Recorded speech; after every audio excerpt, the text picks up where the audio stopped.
পাৰিম যদি তাক কোনোদিন পালন নকৰোঁ তেতিয়াহ'লে ভাগৱতে সিদ্ধান্ত দিছে বা এজোকা ফকৰা যোজনা আমাৰ আছে আহিল কণা গ'ল কণা খাগৰি কাটিলোঁ 3 কণা 200 টকা দিছোঁ অনুষ্ঠান ভাগ 4 দিন হ'ব গতিকে 10 বজাত সিদ্ধমুঠি খাবলৈ মই পাব লাগিব নামঘৰলৈ সেইকাৰণেহে আহিছোঁ তাৰমানে 200 টকা ঘৰমলি চান্দা হৈছে নামঘৰলৈ যাম আজি ঘৰত সিদ্ধ নবনা দেই হেৰি আপুনি হ'লে আজি নামঘৰত গৈ খাই আহিব আপুনি বাৰু এতিয়া যাব নালাগে শুই থাকক মই অকণমান আগতীয়াকৈ যাওঁ আপুনি 9:30 মান বা 10 মান বজাত গ'লে হ'ব সিমান সময়ত সিদ্ধ গ্ৰহণ কৰিব পৰা হ'ব এনেকুৱা আলাপ আলোচনা হয়তো আমাৰ গৃহৰ মধ্যে হয় আৰু সন্তানকেইটিকো কৈ থৈ আহোঁ বোলে ফোনটো তুমি এতিয়া পঢ়ি থাকা খাবৰ সময়ত মই ফোনটো কৰি দিম তুমি সেই সময়ত যাবা আমাৰ পিতৃ মাতৃৰ কৰ্তব্য চিন্তা এনেকুৱা কিন্তু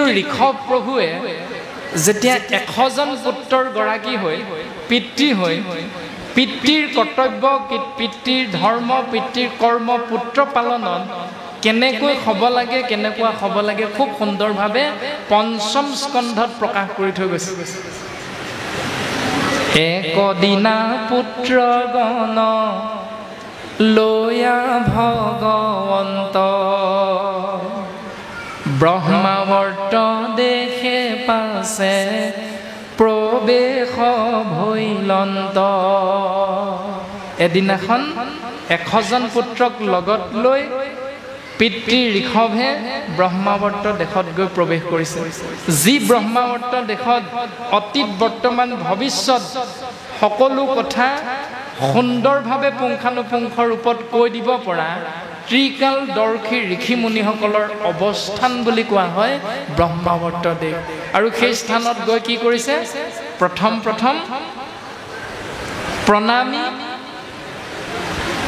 প্ৰণাম কৰি ঋষভ প্ৰভুৱে সেৱা নিবেদন কৰিছে ঋষি মুনিসকলক মান্যতা প্ৰদান কৰিছে কিন্তু আমাৰ পিতৃয়ে কি কয় আমাৰ মাতৃসকলে সন্তানক কি বুলি কওঁ যে আমুকৰ নামঘৰত ভাগৱত হৈছে চাকি এগছ জ্বলাই থৈ গৈ যা আৰু পাঠ্যপুথিত আমি সৰুতে পাইছিলোঁ হজৰত মহম্মদ ধৰ্মগুৰুজনাৰ ওচৰলৈ এগৰাকী বুঢ়ী আইতাকে নিজৰ নাতিয়েকক লৈ গৈছিল মিঠাই খোৱাটো এৰুৱাই দিব লাগে আমি পাঠ্যপুথিত এনেকুৱা এটা কাহিনী পাইছিলোঁ আৰু সেই ধৰ্মগুৰুজনে কি কৰিছিল মোক 1 মাহমান সময় দিয়ক আৰু 1 মাহৰ পাছত মিঠাই খোৱাটো কেনেকৈ এৰিব লাগে শিকাই দিছিল আৰু আইতাকে সুধিছিল বোলে বোপা মোৰ নাতিটোক মিঠাই খোৱাটো এৰুৱাবলৈ তুমি এমাহনো সময় কিয় ল'লা তুমি দেখোন সেইদিনাই বুদ্ধিটো শিকাই দিব পাৰিলাহেঁতেন তেতিয়া ধৰ্মগুৰুজনে ক'লে বোলে আইতা কিনো মিছা কম ময়ো প্ৰকৃততে মিঠাই খাই ভাল পাওঁ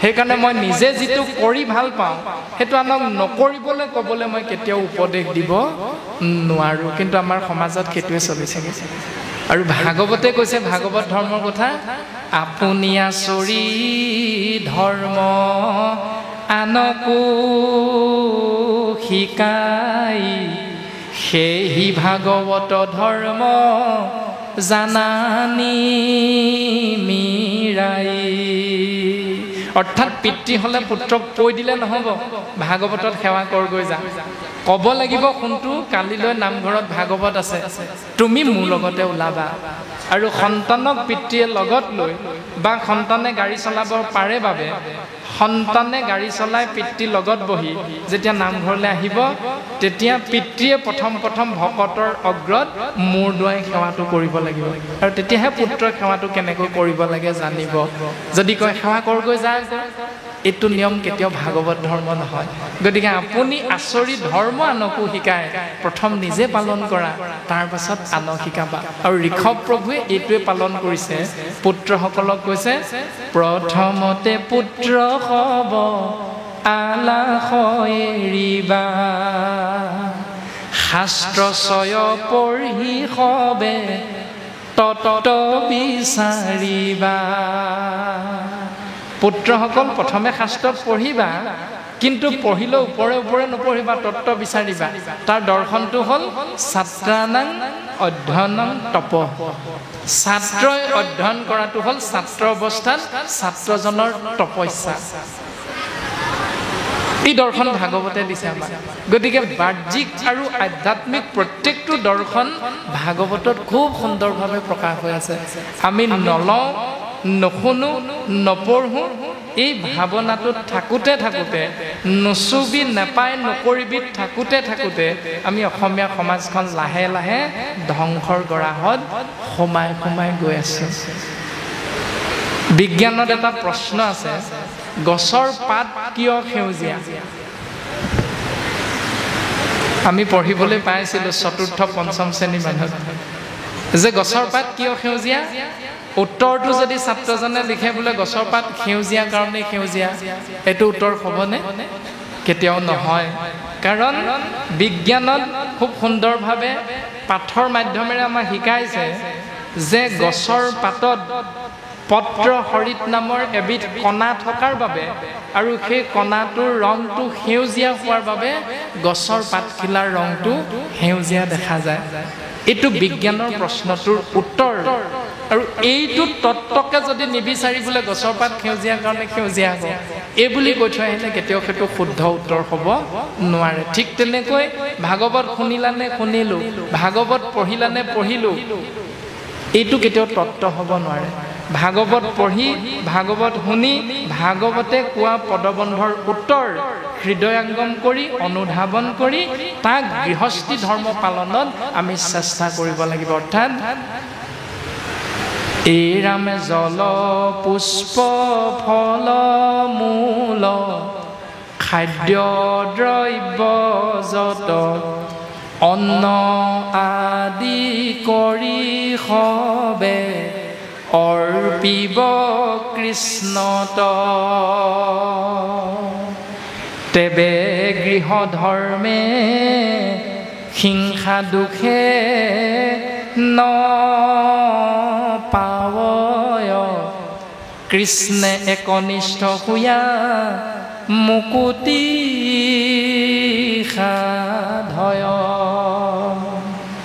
গুৰুগৃহত এগছি অক্ষয় বন্তি জ্বলি আছে তাৰ পাছতো বাহিৰত বন্তি জ্বলোৱা হ'ল তাৰমানে বাপসকলে জানে যে সেই বন্তি গছি কিয় জ্বলাইছে আৰু এই বন্তি গছি কিয় জ্বলাই থোৱা হৈছে সেইকাৰণে এই বন্তি গছিৰ লগত জ্বলাবৰ কাৰণে আইসকলক বা যুৱসকলক সেইটো সুবিধা নিদি বাহিৰত দিলে ঈশ্বৰটো মণিকূটতহে আছে বাহিৰত জ্বলালে কৃষ্ণ দত্তৰ কৃপা পাম নে নেপাম সেইখিনিকে চিন্তা কৰিব লাগে অৰ্থাৎ ঘৰত কোনোদিন বন্তি গছ জ্বলাই পোৱা নাই কাৰণ গুৰুগৃহ নাই কি বুলি কৈ বন্তি গছ জ্বলালো বাৰু সুধিলে উত্তৰ দিব পাৰিমনে এটা উত্তৰ দিব পাৰিম উত্তৰটো কি আইসকলৰ হেনো শৰণ নাই গুৰুজনাই মহিলাৰ শৰণ ব্যৱস্থা কৰা নাই সেইকাৰণে আইসকলক শৰণ দিয়াৰ পৰা আমাৰ সমাজ ব্যৱস্থা আইসকলক বঞ্চিত কৰি ৰাখিছে কিন্তু তৃতীয় স্কন্ধ কপিল চৰিতত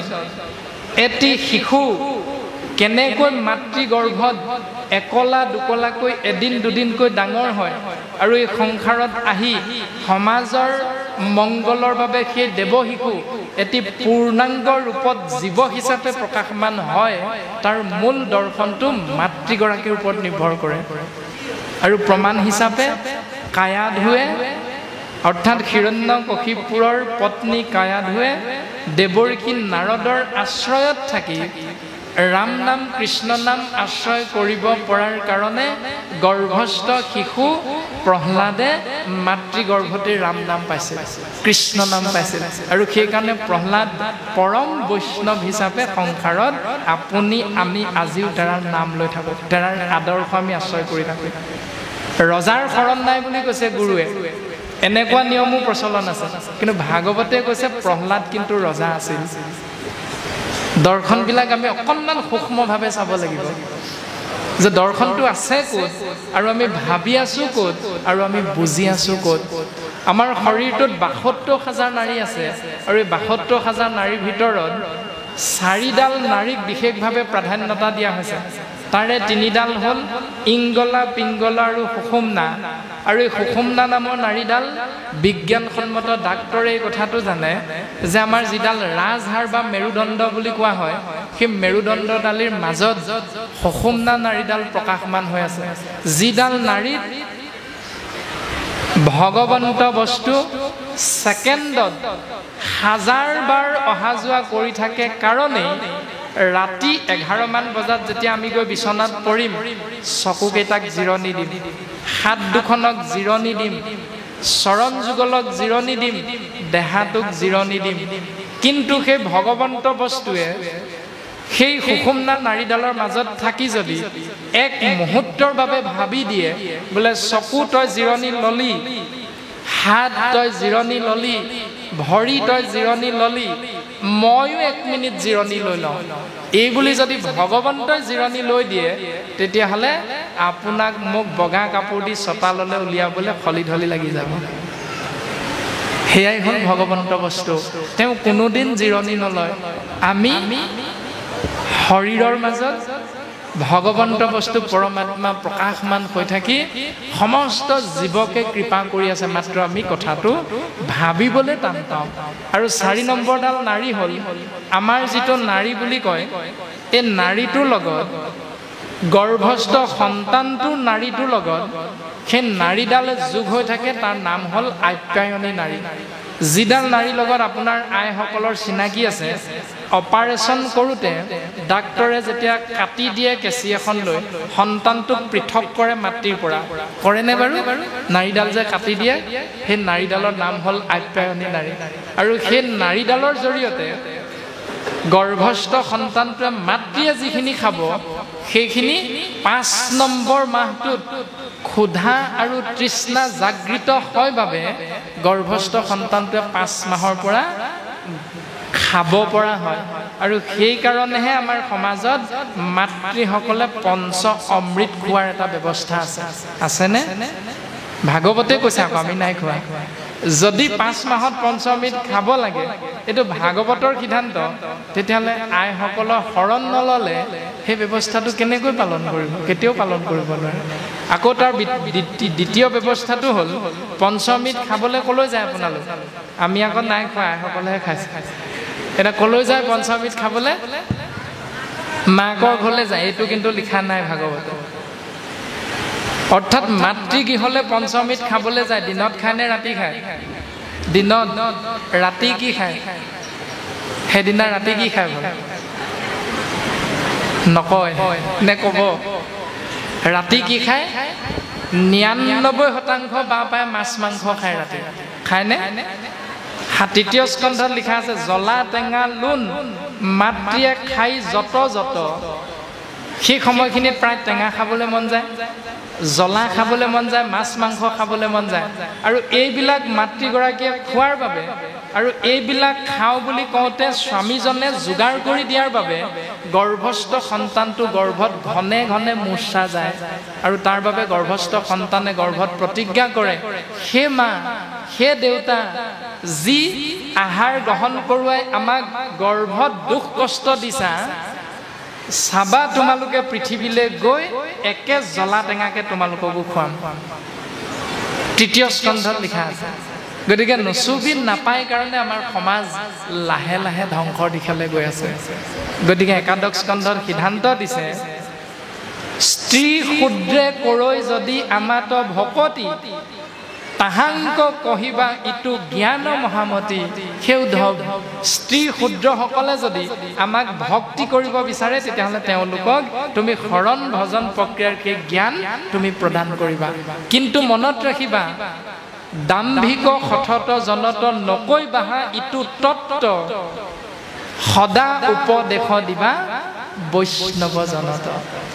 তাৰমানে আইসকলৰ শৰণৰ ব্যৱস্থা ভাগৱতে আমাক দি থৈ গৈছে। ইমান সুন্দৰকৈ কথাখিনি কোৱাৰ পাছতো আমি তাৰ বিপৰীত নিয়মটো কিয় পালন কৰোঁ, এইটো কথা আমি আজিলৈকে কিন্তু বুজিব পৰা নাই। হয়তো এইটোৱে হ'ল আমাৰ অজ্ঞানতা।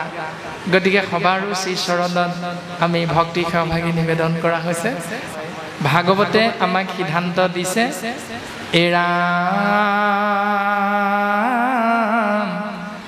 শুনা সভাসদ পদ মহাভাগৱত,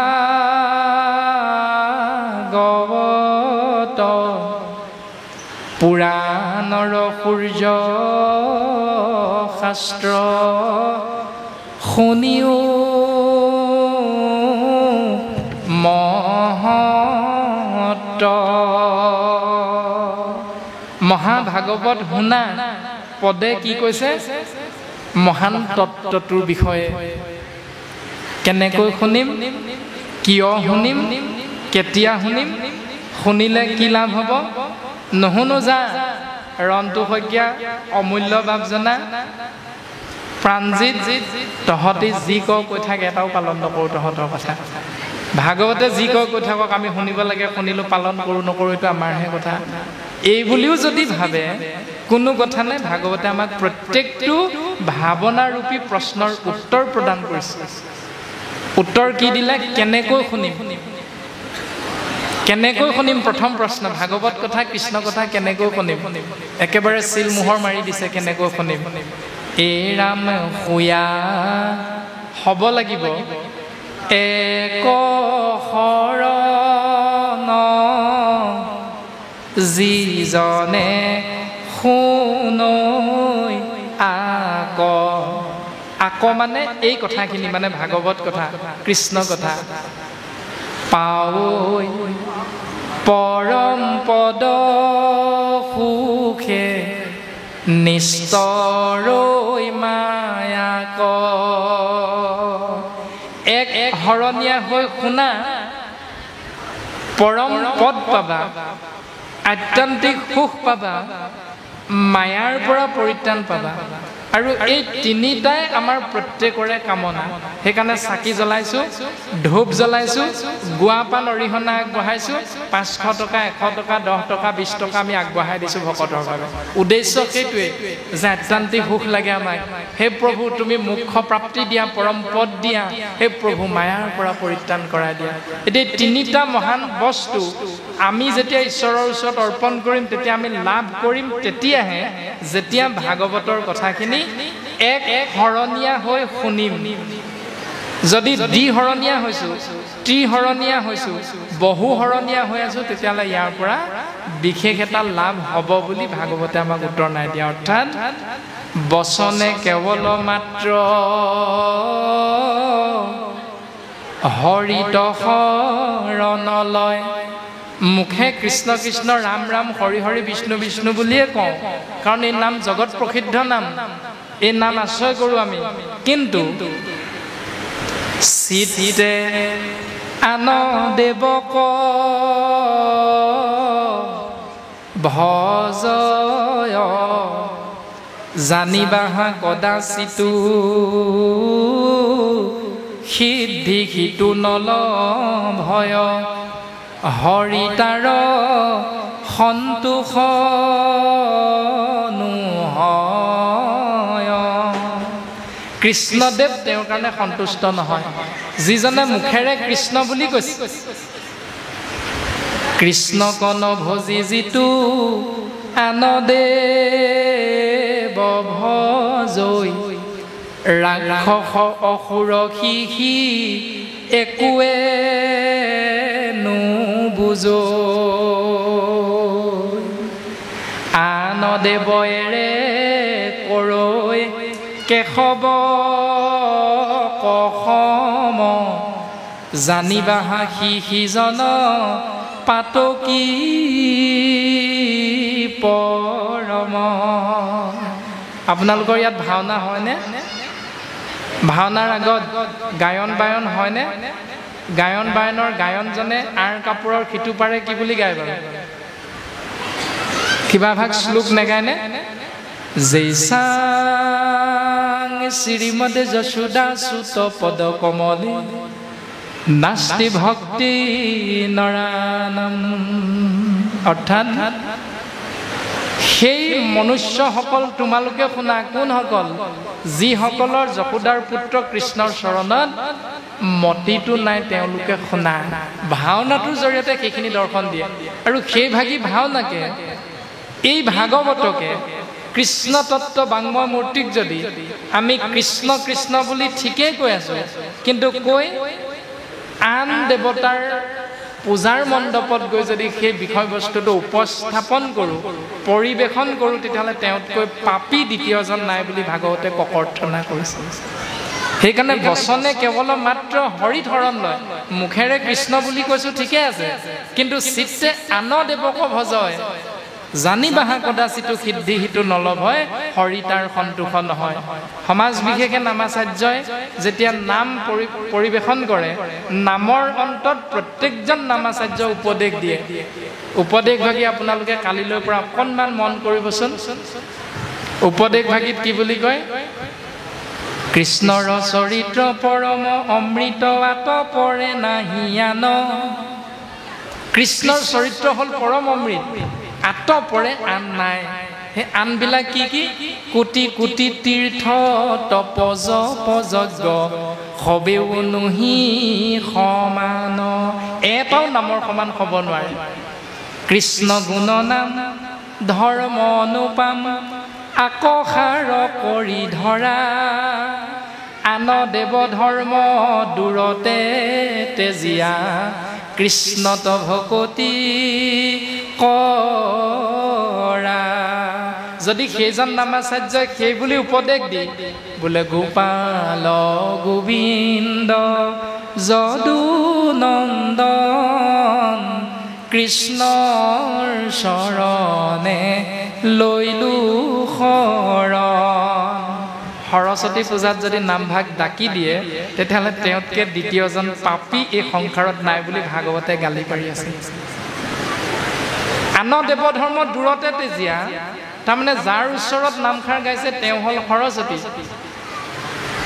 য'ত ভাওনা ভাগ পাতিছোঁ সেয়া হ'ল বিশ্বকৰ্মা পূজাৰ মণ্ডপ সেয়া হ'ল দুৰ্গা পূজাৰ মণ্ডপ গতিকে এনেকৈ আমি যি খেলি মেলি ব্যৱস্থাত ভাগৱত ধৰ্ম পালন কৰি আছোঁ গীতা শাস্ত্ৰত তাৰ বিষয়ে প্ৰকাশ কৰিছে এই ৰামে মিখলাই কৰা পূজা ঘোঁৰাৰ শৃংগাৰ শৃংগাৰতে সুখ নাই কটি ভাংগে তাৰ যেন শিমলুৰ পুষ্প পৰি থাকে তলে সেইমতে অভক্তৰ দ্ৰব্য নলওঁ সকলে এনেকৈ মিখলাই কৰা পূজা ভগৱন্তই গ্ৰহণ নকৰে বুলি কৈছে তাৰ পাছতো যদি তেনেকুৱা নিয়মেই পালন কৰোঁ ভাগৱত শুনি শুনি ভাগৱত পঢ়ি পঢ়ি সেইকাৰণে ভাগৱতে মহান তত্ত্বটো প্ৰকাশ কৰিলে একশৰণীয়া হৈ শুনা তোমাৰ সমাজখনৰ নাম কি দৰকাৰ নাই শ্ৰীমন্ত শংকৰদেৱ সংঘও হ'ব পাৰে সমাজৰ নাম বামুণীয়া পন্থও হ'ব পাৰে ভাগৱতী সমাজো হ'ব পাৰে নাম ধৰ্ম সমাজো হ'ব পাৰে দৰকাৰ নাই সমাজৰ নাম কি কিন্তু নিয়মটো ভাগৱতৰ নিয়মত চলিব লাগিব তেতিয়াহে ঈশ্বৰৰ কৃপা আমি লাভ কৰিব পাৰিম তাৰ পাছত প্ৰকাশ কৰিলে বৈকুণ্ঠৰ শাস্ত্ৰ আনি পৰম উৎসুকে সংসাৰিক কৰি কৃপা প্ৰচাৰিলা সুকে জানিয়ে চিতে নিতে শুনা কৃষ্ণ কথা ইহে ন মনুষ্য জন্ম নকৰিও বৃথা জানি একচিতে নিতে নিতে কৃষ্ণ কথা শুনা জানি একচিতে এদিন কৃষ্ণ কথা শুনা বুলি নাই কোৱা এবছৰত এমাহ কৃষ্ণ কথা শুনা বুলি নাই কোৱা যদি আমি প্ৰত্যেকে বুজি পাওঁ 365 দিনীয়া এবছৰত এদিন পঢ়ি বছৰিকীয়া পৰীক্ষাত কোনো ছাত্ৰ ছাত্ৰীয়ে ষ্টেণ্ড কৰিব নোৱাৰে লেটাৰ মাৰ্ক পাব নোৱাৰে সঁচানে মিছা এদিন পঢ়ি লেটাৰ মাৰ্ক পাব পাৰিবনে নোৱাৰে যদি এইটো সঁচা তেতিয়াহ'লে এদিন শৰণ লৈ কৃষ্ণ বুলি ক'লো আৰু তাৰপিছত গতানুগতিক জীৱন চলি আছে কৃষ্ণ বুলি কোনোদিন নকলো ঘোষা এজোকা আশ্ৰয় নকৰিলোঁ ভকতৰ সংগলৈ নগ'লোঁ কীৰ্তন দশম ঘোষা ৰত্নাৱলী কোনো দিন আশ্ৰয় নকৰিলোঁ কৰিলোঁ কোনদিনা মা এইখন সংসাৰ এৰি গ'ল কাৰণেহে 10 নম্বৰ দিনটোত কৰিলোঁ সেইদিনা কেইজনে ঘোষা কি গাব লাগে কেনেকৈ জানিব ভকতক কেনেকৈ সেৱা কৰিব লাগে কেনেকৈ জানিব কাৰণ শাস্ত্ৰই কৈছে দেৱতো তীৰ্থটো কৰি ভকতে সেবৰ ভকতক ভজিলে গুচয় কৰ্মজৰ ভকতক ভজিলে কৰ্মজৰ পৰা মুক্ত হ'ব পাৰিব। এতিয়া ভকত কোন, কেনেকুৱা ভকত সিদ্ধান্ত দিছে দেৱঋষি নাৰদৰ আগত ভগৱন্ত পুৰুষে নিজ মুখে। নাৰদত বিষ্ণু আচন্ত কৈ বৈকুণ্ঠতো মই নাথাকোৰৈ, যোগীৰো হিয়া এৰি সমুদায়, থাকো ভকতৰ কীৰ্তন চাই। নামঘোষা শাস্ত্ৰত মাধৱ গুৰুজনাই চিলটো মাৰি দিলে, অ একান্ত ভকত হবে। ভকতজনৰ নাম হ'ল একান্ত ভকত। নিৰ্গুণ কৃষ্ণৰ গুণ গাৱে এদিন বসিয়া যথাত। কৈছেনে? নাই কোৱা। গাৱে সদা বসিয়া যথাত। তাৰমানে নামঘৰীয়া বাপজনাই সদায় গুৰু সেৱা কৰে। সেইকাৰণে তেওঁক আমি উদাহৰণ হিচাপে একান্ত ভকত বুলি ভাবি চাব পাৰোঁ এবাৰৰ কাৰণে, কাৰণ তেওঁ সদায় গুৰু সেৱা কৰে। গতিকে একান্ত ভকতসকলে নিৰ্গুণ কৃষ্ণৰ গুণ যেতিয়া আশ্ৰয় কৰিব, বৈকুণ্ঠকো পৰিহৰি যোগীৰো হৃদয় এৰি, থাকা হৰি সাক্ষাতে তথা ভগৱন্ত তাত থাকে। সেইকাৰণে ভকত নিৰ্বাচন কৰোঁতেও আপুনি আমি চিন্তা কৰাটো অতিব প্ৰয়োজন যে ভকত সৰ্বজন গ্ৰহণযোগ্য হয় সাৰ্বজনীন ভকত শব্দ, কিন্তু শাস্ত্ৰই চিল মোহৰটো মাৰি দিছে একান্ত ভকতৰ সংগ আশ্ৰয় কৰিবলৈ কৈছে। ভকত বিশ্বকৰ্মা ভকতো থাকিব পাৰে, দুৰ্গা ভকতো আছে, সৰস্বতী ভকতো আছে, শিৱ ভকতো আছে, বিষ্ণু ভকতো আছে। এতিয়া আমাক কোন ভকতৰ সংগ ল'বলৈ ক'লে? একান্ত ভকতৰ সংগ। গতিকে একান্ত ভকতৰ সংগ যদি লোৱা নাই, তেতিয়াহ'লে আপুনি মই যি কৰিছোঁ ইয়াৰ সম্পূৰ্ণ ৰূপত ঈশ্বৰৰ কৃপা লাভ হ'ব নোৱাৰে। কিবা অকণমান লাভ হ'ব, কাৰণ প্ৰথম স্কন্ধতে কৈছে যে পুণ্য ক্ষয় ভৈলে দুনাই নৰকত মজৈ, যে নানা হিংসা ধৰ্ম নানা দেৱ ধৰ্ম পালন কৰিলে পুণ্য অকণমান হয়, কাৰণ কৃষ্ণ বুলি কৈ যে নিয়মটো পালন কৰা হৈছিল, সেইকাৰণে পুণ্য অকণমান হয়। কিন্তু পুণ্যৰ বলত ক'লৈ যাম? স্বৰ্গ। আৰু স্বৰ্গত পুণ্য শেষ হোৱাৰ লগে লগে দুনাই নৰকলৈ আহিব লাগিব। কিন্তু একাদশ স্কন্ধত কৃষ্ণ তত্ত্বই উদ্ধৱক কৈছে, জ্ঞান কৰ্ম ভকতি কহিলো পৰিভেদ, ভকতি পৰম পন্থ দিলো পৰিছেদ।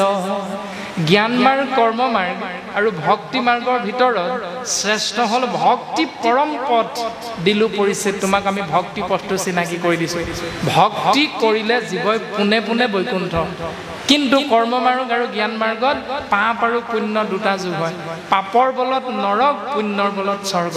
কিন্তু ভক্তি পথ যদি আশ্ৰয় কৰা, তেতিয়াহ'লে পোনে পোনে বৈকুণ্ঠ। ক'লৈ যাম?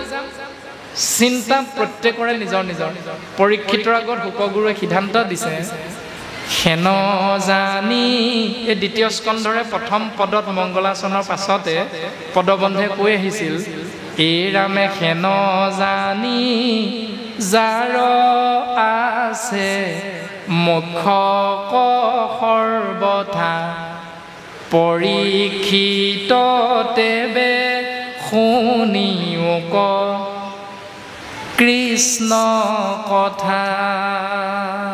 যাৰ যাৰ মুখ্য প্ৰাপ্তিৰ ইচ্ছা আছে তেওঁ কৃষ্ণ কথা শুনিব লাগিব। প্ৰমাণ, যদি সন্তানটোক ডাক্তৰ কৰিম বুলি ভাবিছোঁ, তেতিয়াহ'লে শিক্ষকে কি পঢ়ালে ঘৰত নুসুধে যদি, অৰ্থাৎ তত্ত্বাৱধান যদি নলয়, গাঁওখনত কৈ ফুৰিলে নহ'ব যে মোৰ ল'ৰাটোক ডাক্তৰ পঢ়ুৱাম। সময়ত মেট্ৰিকত ফেইল কৰিব পাৰে, মনত ৰাখিব। কাৰণ ল'ৰাটোৱে বিদ্যালয়ত শিক্ষকে কি পঢ়ুৱাইছে, ঘৰত অন্তত পিতৃ মাতৃয়ে তত্ত্বাৱধান ল'ব লাগিব। তেতিয়াহে পিতৃ মাতৃয়ে ভবা মতেৰে সন্তানটোক ডাক্তৰ কৰিবগৈ হয়তো পাৰিব। সেইকাৰণে সেই সিদ্ধান্তটো দিছে, হেন জানি যাৰ ইচ্ছা মুখ্যক সৰ্বথা, পৰীক্ষিত তেবে শুনি উক কৃষ্ণ কথা। মানে তেতিয়াই কৃষ্ণ কথা শুনিব লাগিব। আৰু যদি মুখ্য প্ৰাপ্তিৰ ইচ্ছা নাই, তেতিয়াহ'লে যি কৰা তোমাৰ কথা। যদি সন্তানটোক ডাক্তৰ, ইঞ্জিনিয়াৰ, APS, IPS বিষয়া কৰাটো নিবিচাৰোঁ, নিজৰ দৰে কোৰ কোঠাৰ শাল কোৰ বাই হাজিৰা কৰি যেনে তেনে চলিলেও চলিবি, নচলিলেও নাই, এই বুলি যদি পিতৃ মাতৃয়ে ভাবোঁ, সেইটো পিতৃ মাতৃ নিজৰ কথা। ভাগৱতী দৰ্শনটো আমাক দিছে। তাৰপাছত প্ৰকাশ কৰিলে এই ৰামে প্ৰাণবন্ধু কৃষ্ণৰ চৰণে দিয়া চিত্ত কৃষ্ণ গুণ নাম ইহে পৰলোক বিত্ত জানি হৰি ভকতিত তেজিও আলাস আউৰ কি মনুষ্য শুইবা এৰাইতো আস আকৌ মনুষ্য সমনে নহম তাৰ গেৰাণ্টি আমাৰ নাই সেইকাৰণে সিদ্ধান্ত দিছে এৰা মনুষ্য শৰীৰ জানা মুকুতিৰ দ্বাৰ বিষয় সুখত তাংক নকৰিও নাৰ মনুষ্য শৰীৰটো জীৱৰ উত্তম পাত্ৰ মুক্তিৰ বাবে অৰ্থাৎ ৮৪ লক্ষ বাৰ বিভিন্ন যোনিত জন্মগ্ৰহণ কৰিলেও নামঘোষা শাস্ত্ৰত মাধৱ গুৰুজনাই ক'লে বিষয় সম্বন্ধ সুখ সমস্ত যোনিতে পায় হৰি সেৱা একো স্থানে নাই শৰীৰ সেৱাৰ যোগ্য কেৱল মনুষ্য তনু জানি ফুৰা হৰি গুণ গায় তুমি য'তে জন্মগ্ৰহণ নকৰা কিয় বিষয় সম্বন্ধীয় সুখ পাবা কিন্তু মনুষ্য শৰীৰটো হ'ল জীৱৰ মুকুতিৰ একমাত্ৰ পাত্ৰ সেইকাৰণে মনুষ্য শৰীৰ পাই হৰি নভজিলা অৱশ্যে শুইবা ভাই তৰু তৃণ শিলা মনুষ্য শৰীৰটো পাই হৰি যদি নভজা তেতিয়াহ'লে পাছৰ জন্মত গছ হ'ব লাগিব ঘাঁহ হ'ব লাগিব মাছ কাছ হাঁহ পাৰ গৰু ছাগলী কুকুৰ মেকুৰী কি কি শৰীৰত গৈ আমি অৱস্থান কৰিব লাগিব সেইটো আমি কোনেও একমুখে কৈ দিব নোৱাৰোঁ যদি এইবিলাক জন্ম নালাগে তেতিয়াহ'লে আমি প্ৰত্যেকে এক দেৱ এক হেও একত বিনে নাইকেও গুৰুজনাৰ আদৰ্শেৰে অনুপ্ৰাণিত হৈ হৃদয়ত অনুধাৱন কৰি আমি সেই শাস্ত্ৰসন্মত পথটো আশ্ৰয় কৰিব লাগিব সত্ৰৰে গলত বান্ধা মাধৱৰ নাম কৃষ্ণৰ কিংকৰে কহে বোলা ৰাম ৰাম সবাৰ শ্ৰীচৰণত ভক্তি সহভাগী অৰ্পণা কৰা হৈছে আৰু অসমৰ প্ৰতি লক্ষ্য ৰাখি আমি মোৰ সমতিৰ ওপৰত অৰ্পণ কৰা মহান দায়িত্ব ইমানখিনিলৈকে পালন কৰা হ'ল ভাবি আমি সহভাগ অৰ্পণা কৰা হৈছে কৃষ্ণ